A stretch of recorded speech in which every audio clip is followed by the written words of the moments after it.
नमस्कार मंडळी, जाणीचे यज्ञकर्माच्या नवीन भागामध्ये तुम्हा सगळ्यांचं खूप खूप मनापासून स्वागत आहे। चैत्र मास त्यात शुद्ध नवमी ही तिथी, गंधयुक्त तरीही वातो उष्ण ही किती, दोन प्रहरी काग सूर्य शिरी थांबला, राम जन्मला ग सखे राम जन्मला। आज हे गीत का म्हणते मी तर उद्या रामनवमी आहे, अर्थात चैत्र शुद्ध नवमी आहे आणि चैत्र महिना सुरू झाल्यापासून तर रामनवमीपर्यंत अर्थात चैत्र नवमीपर्यंत रामाचं नवरात्र असतं आणि रामजन्माचा उत्सव साजरा केला जातो आणि त्यासाठी हा विशेष एक प्रसाद तयार केला जातो, त्याला म्हणतात सोंठवडा। त्या प्रसादाची रेसिपी मी आज तुमच्यासाठी घेऊन आलेली आहे। हा प्रसाद खूप उत्तम असतो आणि सगळ्या मंदिरांमध्ये हा अवश्य दिला जातो। चैत्र महिन्यात येणाऱ्या या ग्रीष्म ऋतूमध्ये, वसंत ऋतूमध्ये आपल्याला पित्ताचे खूप त्रास होत असतात आणि पित्त शामक असणारं हे असं सोंठवड्याची प्रसाद म्हणून सगळीकडे दिला जातो। तर आपले सण आणि आपले पदार्थ अर्थात प्रसादातनंही कसं आपलं आरोग्य आपल्याला राखता येईल हे आपलं भारतीय संस्कृती खूप छान तऱ्हेने आपल्याला सांगते आणि खूप छान असतात हे सण आणि पदार्थ यांचा हा मिलाफ। तर त्यामुळेच ही छान तुम्हाला हा प्रसादाचा पदार्थ कसा होतो मी ते सांगणार आहे।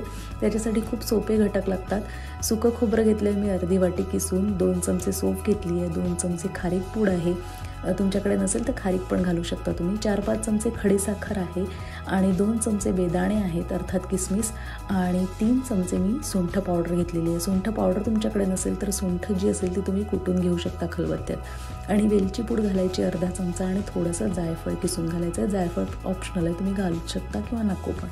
आणि काय होतं बऱ्याच ठिकाणी ड्रायफ्रूट्स घालतात किंवा डिंक बिंक पण घालतात, पण इतके पदार्थ घालण्याची काही गरज नाही आहे। तुम्हाला वाटत असेल तर घालू शकता, पण जे थंडावा देणारे पदार्थ आहेत ते शक्यतो याच्यामध्ये घातले जातात। तुम्ही जर डिंक बिंक घातला तर तो पदार्थ पूर्ण बाळंतणीसाठी पण हा सोंठवडा तयार होऊ शकतो।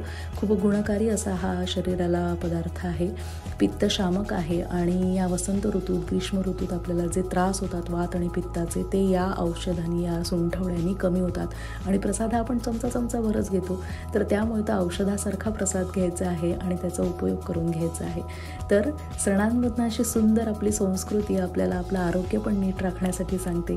तर असे हे पदार्थ आहेत अगदी पारंपरिक। आता काही नाही, आपलं खोबरं असं छानसं भाजून झालेलं आहे, जरा रंग बदलला आहे की बस आपण आता हे सगळं मिक्सरच्या भांड्यामध्ये घालणार आहे।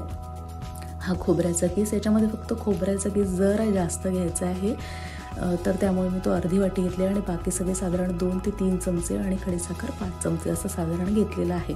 प्रमाणाचं थोडंसं इकडे तिकडे झालं तरीही काही हरकत नाही आहे, होऊ शकतं। याच्यामध्ये ओवा पण कुठे कुठे घातला जातो किंवा धणे पण घातले जातात, तर ते तुम्ही थोडं तुम्हाला घालायचं असेल तर अर्धा चमचा 1 चमचा असं ते पण घालू शकता, ते पण प्रकृतीसाठी खूप उत्तम आहे। तर अशा प्रकारे मी माझ्या पद्धतीने तुम्हाला सांगते आहे की हा सोंठवडा पदार्थ मी कसा तयार करते।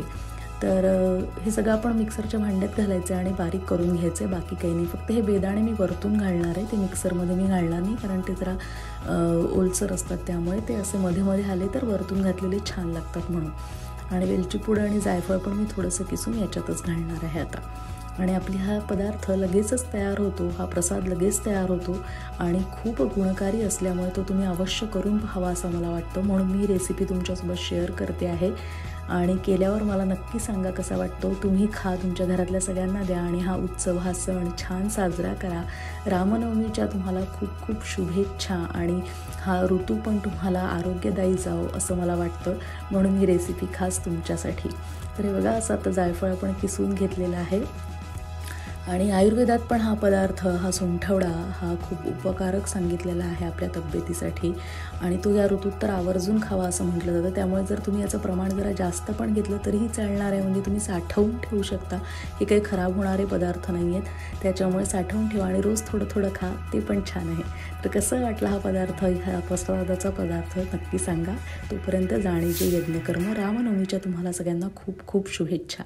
नमस्कार।